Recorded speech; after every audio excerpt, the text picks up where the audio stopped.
Hello once again, everybody. In this series of videos, we're going to be going through the 2022 contest questions. These are the ones that you received the packets for last week. And we're going to do the same thing that we did on the last one, where I'm just going to go through question by question. We're going to talk about how to solve each problem, maybe look at multiple strategies if there's a couple of different ways that you might want to approach one of the problems. And we'll definitely be going through the correct answers. My best advice to you is, as we go through each problem, try to solve it on your own and then watch the explanation and solution once you've given it a shot independently. And keep in mind, on this part of the test, you've got 30 questions and 35 minutes. You want to make sure you save at least a couple of minutes to double check some things. So a good estimate for your time is about a minute per problem. So if you find yourself working on a problem for 4, 5, 6 minutes on a single problem, that's probably something after a minute or two you may just want to put a mark by it and come back to it later if you have time, because you don't want to use up all of your time on 4 or 5 questions and then realize later on that later in the test there might have been several quick and simple problems that you would have had the ability to solve and get some extra points from. So think about time efficiency as you're working on these as well. So let's go ahead and jump right into things with number 1. We've got Mrs. Factor measured the height of her math team in inches. She recorded the following heights: 60 inches, 54 inches, and so on and so on. You can read the rest of those on your own. And we just want to find the statements that are true. Now, since the options here include things about the mode and the median, you'll notice I've already written these in number sequence. We've talked about this before. It doesn't really make a difference if you go smallest to biggest or biggest to smallest. Everything's going to work out the exact same way.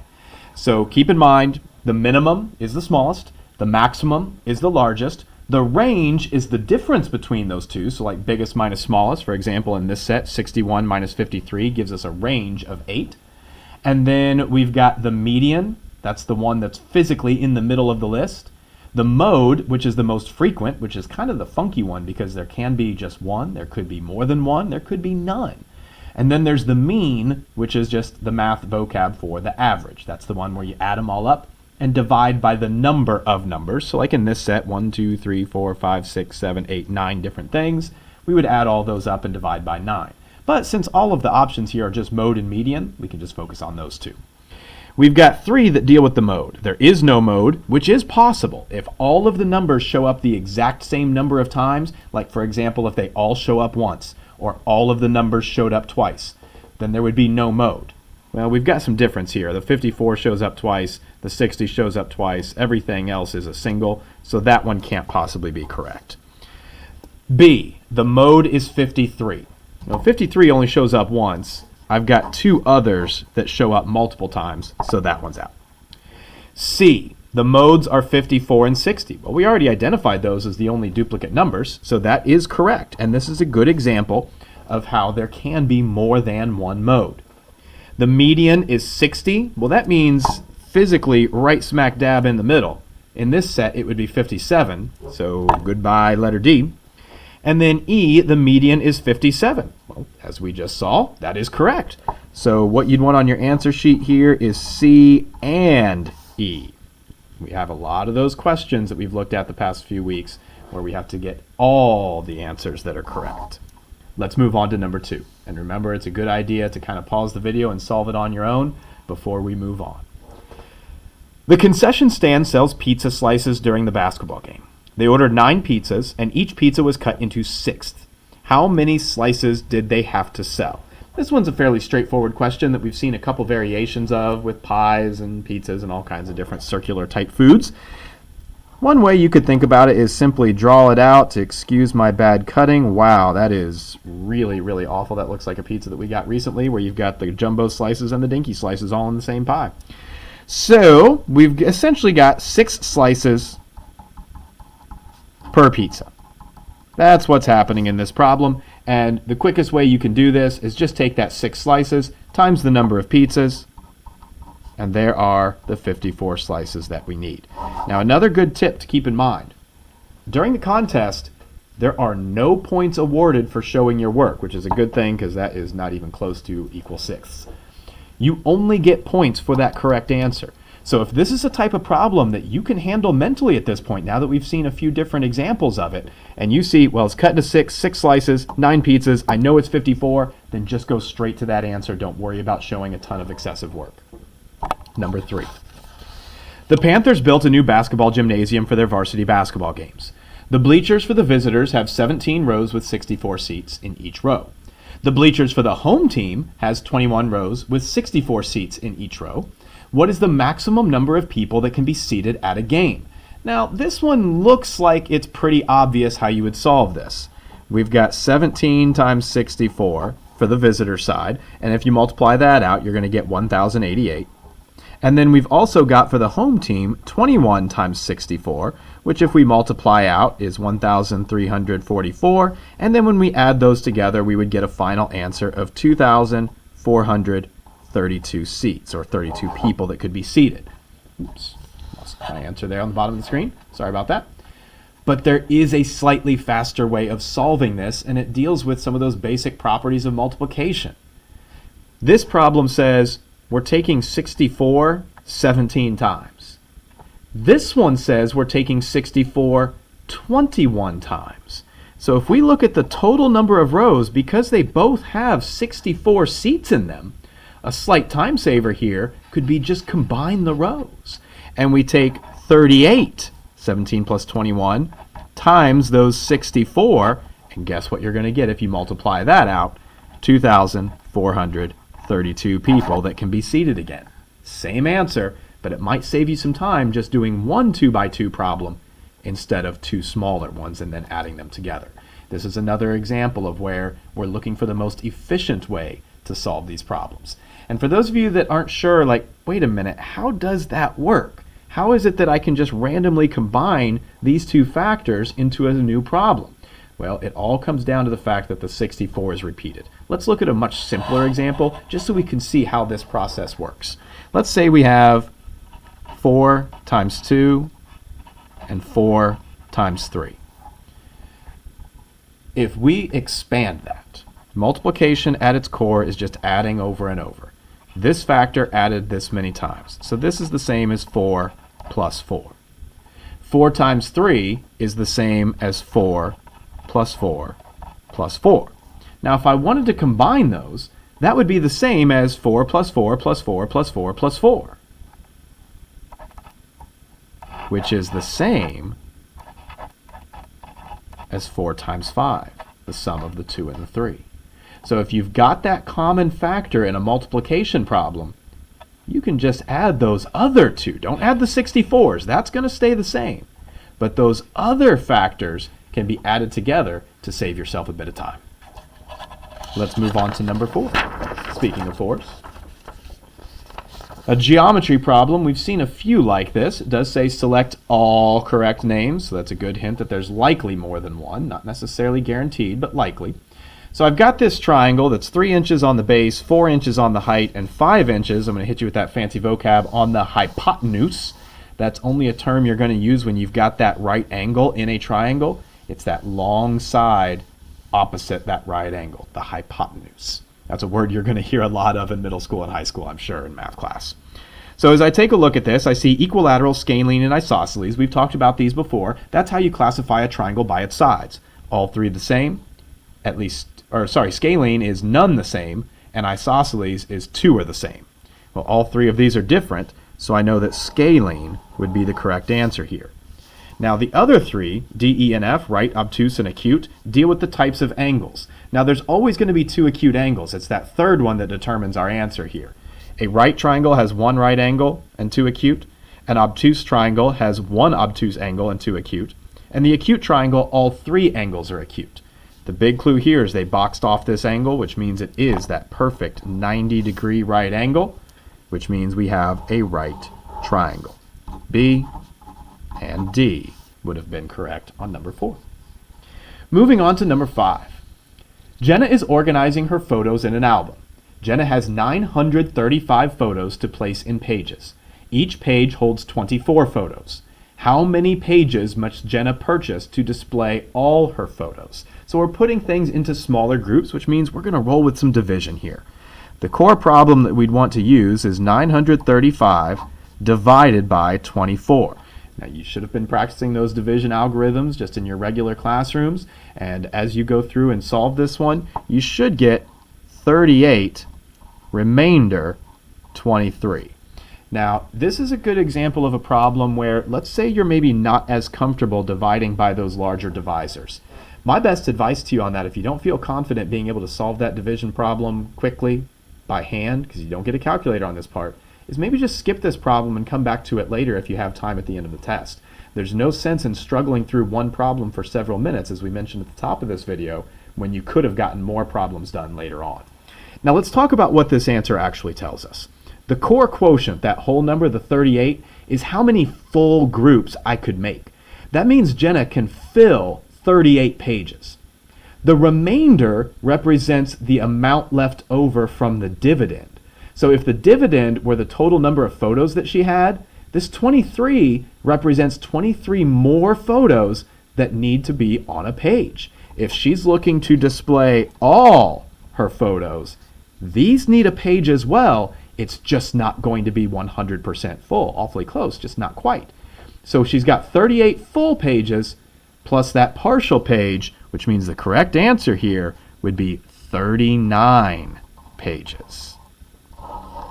We've got to round that quotient up to account for these pictures also needing to be on a page. Another very common problem type that uses this concept might be something like maybe a teacher is trying to get buses for a field trip, and there's however many students that are going on the trip, the number of students that can fit on each bus, and you'll likely get some kind of whole number with a remainder. Well, in that situation, the remainder would be kids that are not on a full bus yet, but would still need one additional bus.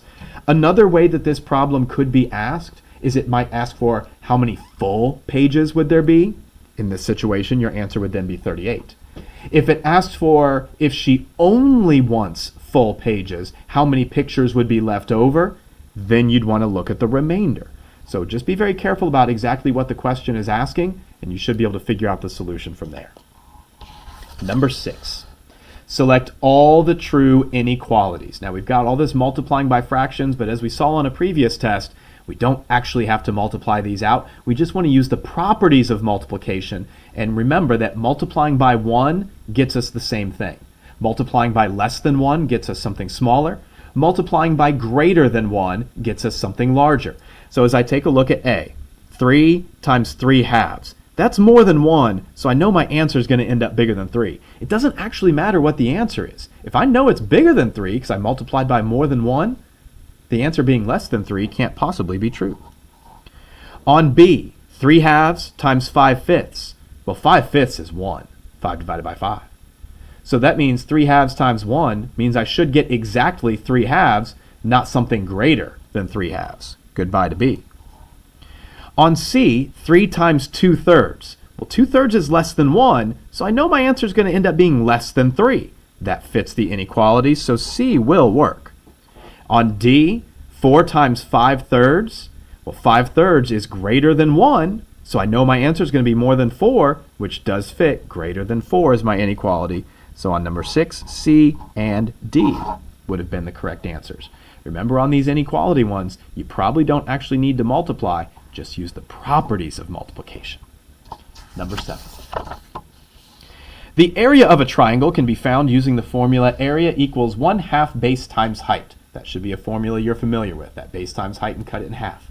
The area of a rectangle can be found using the formula area equals length times width. Now you can also think of that, I'll just try and squeeze it in here. Actually, we'll just put it in the margin over on the side here. It can also be base times height, just without the 1/2 that the triangle has. So base times height, length times width, either way of thinking about it works. Select the true statement about the areas of the rectangle and the triangle. Well, if we're looking at the area on all 4 of these, it's going to make sense to actually find the areas first. Well, length times width, base times height on the rectangle, 6 times 4 is going to get me 24 square inches. Remember, area is always in square units. 3 times 8 is also 24, but the triangle has to be cut in half. So that's going to get me, if I do 1/2 times 8 times 3, 24 cut in half is 12 square inches. So now that I have my 2 areas figured out, Now we can more effectively go through A, B, C, and D and figure out which is true. The rectangle and the triangle have the same area. Nope. The area of the rectangle is twice the area of the triangle. That is correct. The area of the triangle is twice the area of the rectangle. No, it's less. The triangle has a greater area than a rectangle.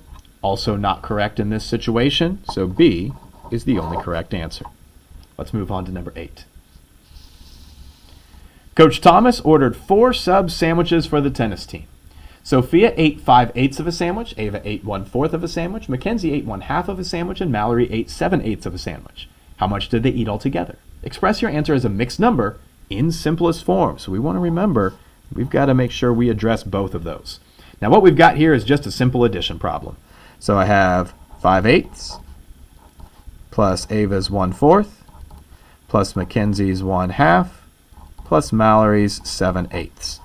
Now you should know by now that when you add or subtract fractions, the denominators 100% must match. So if I see an 8, a 4, a 2, and an 8, 8 is going to be what I want to go with here. So 5/8 and 7/8 can stay exactly the same. My 1/4, I'm going to multiply both of these by 2 to get to 8s. My 1/2, I'm going to multiply both of those by 4 to get to 8s. And that's going to get me my new problem of 5/8 plus 2/8 plus 4/8 plus 7/8. Now I've got a fairly simple addition task. 5 plus 2 is 7, plus 4 is 11, plus 7 is 18. So I've got 18/8. Now I've got to get this to a mixed number. 8 can go into 18 2 times, but there would be 2 as a remainder or 2 left over, so 2/8. Well, that takes care of my mixed number part. Now I've got to take care of the simplest form part. 2/8, I can cut both of those in half, and then I reach my final answer of 2 1/4 total sandwiches were eaten by the tennis team. Let's move on to number 9. Find the perimeter of the rectangle. Express the perimeter in centimeters. Oh goodness, I remember this question from last year, and I remember seeing a couple of tests where people got a little overconfident, and they're like, oh, this is easy. 210 plus 4 is 214, and I double that to 428. And they didn't notice the units were different here. If they're asking for the answer in centimeters, it's going to make the most sense to go ahead and convert this to centimeters now. So that 4 meters, centa literally means there's 100 of something. You would need 100 of those to make a meter. So 4 meters is 400 centimeters. And then when you remember, we would also have that 400 centimeters on the bottom of the base and the 210 centimeters on the other side of that rectangle. When I go through and add all of that up, 400 plus 400 is 800. 210 plus 210 is 420. Combine those all, and we get 1,220 centimeters as our perimeter. Perimeter is just add them all up.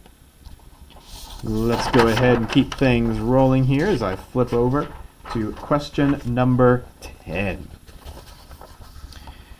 The area of a rectangle is formula area length times width. We already talked earlier on a previous problem. That's also base times height.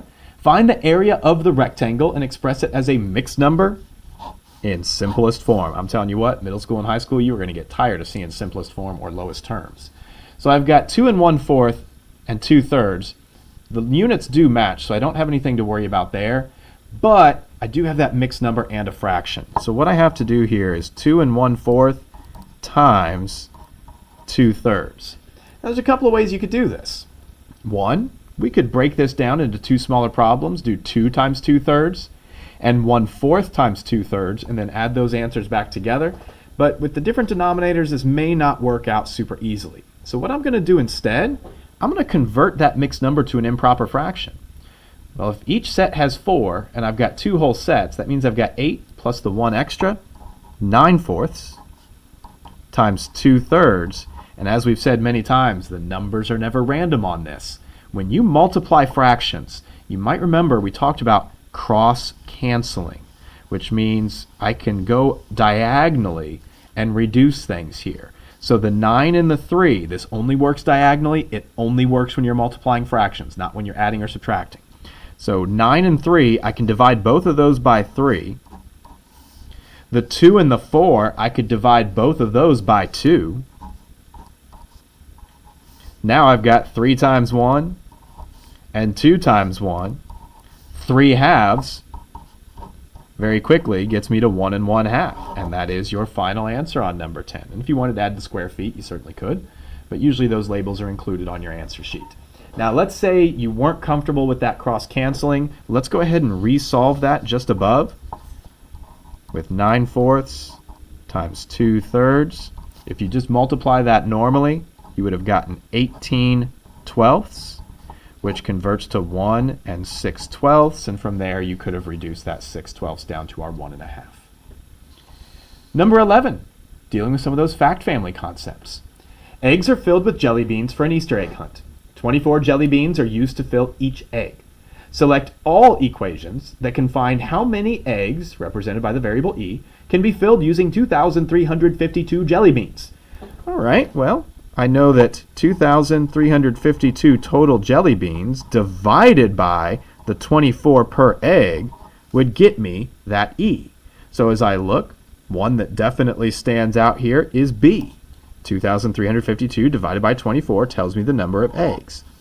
Well, now I'm going to start looking for the fact families on this. Well, multiplying 24 times the total number of jelly beans isn't going to get me anything useful. That's going to be a much larger number than this problem would ever need. 24 divided by that total number of jelly beans is going to get me a tiny little fraction, but look at this. If I know something divided by 24 equals e, then the math fact families that you've been practicing since kindergarten and first grade would tell us, then that same something times 24 would equal 2,352. And here we have that represented in D. So B and D would be the correct answers on number 11. Let's move on to number 12. Angela joins an hour-long exercise class with the following plan. 1/12 of the class warming up, 1/6 of the class stretching, 1/2 of the class aerobics, and the remaining time is spent cooling down. What fraction of class is spent cooling down? Express your answer in the simplest form. Couple of options here. We could convert all of these to a common denominator, and then we could subtract that from 1 whole, or we could figure out the number of minutes that is spent cooling down and then turn that back into a fraction. So let's do it both ways. So I could take 1/12 plus 1/6 plus 1/2, and then when I add these up, I need that common denominator. 12 looks like the best option here. So 1/12 plus 2/12 plus 6/12. 1 plus 2 is 3, plus 6 is 9. That gets me 9/12. And if I take that away from 1 whole, and we could even just go ahead and convert that to 3/4 since it did want it in simplest form, 1 minus 3/4 equals 1/4, which would be our answer.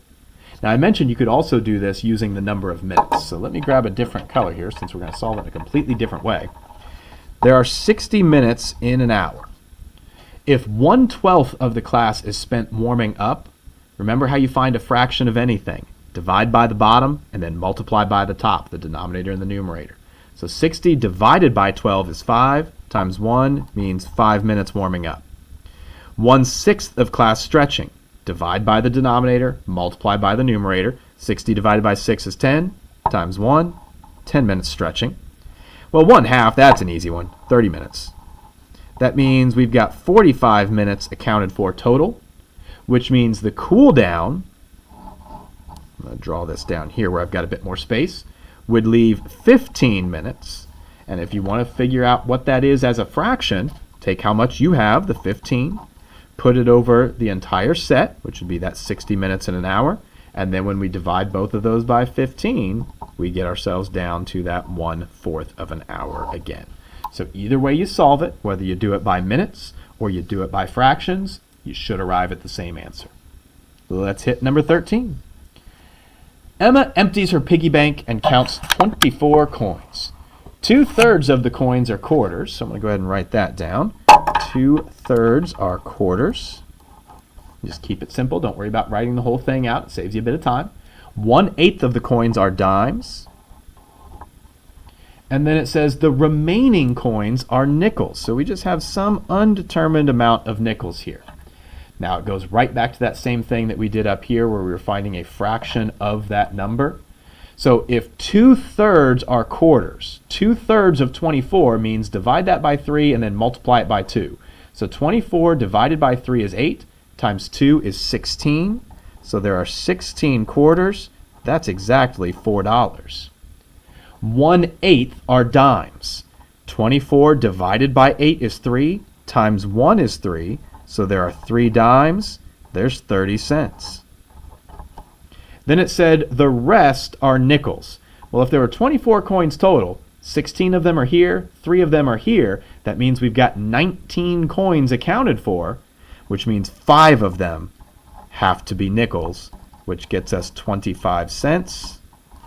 And when we add all of that up for the total amount, that was talking about the value of the coins, $4 plus the 30 cents plus the 25 cents, not too bad on the addition there. That gets us $4.55. Let's move on to number 14. What is the perimeter of the regular hexagon? This is just add it all up. 1 1/8 plus itself 1, 2, 3, 4, 5, 6 times, which means we could add all that up, or I could just straight multiply that by 6, which means I could break this into smaller parts. 1 times 6 and 1/8 times 6. Well, the 1 times 6, that's a gimme. Now the 1/8 times 6. If you're not comfortable multiplying a fraction by a whole number, there's a reason I wrote that 6 a little bit smaller.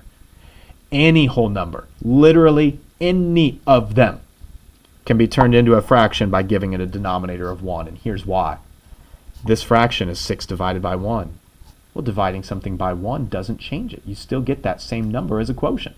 So 6 over 1 is still 6, but now I can do 1 times 6 is 6, 8 times 1 is 8, and when I put these back together, I've got 6 6/8 inches, and it didn't ask for lowest terms, but it's a good habit to get yourself into, which could also be 6 3/4 inches. Number 15, some more fraction of a number. We saw one like this on a previous test.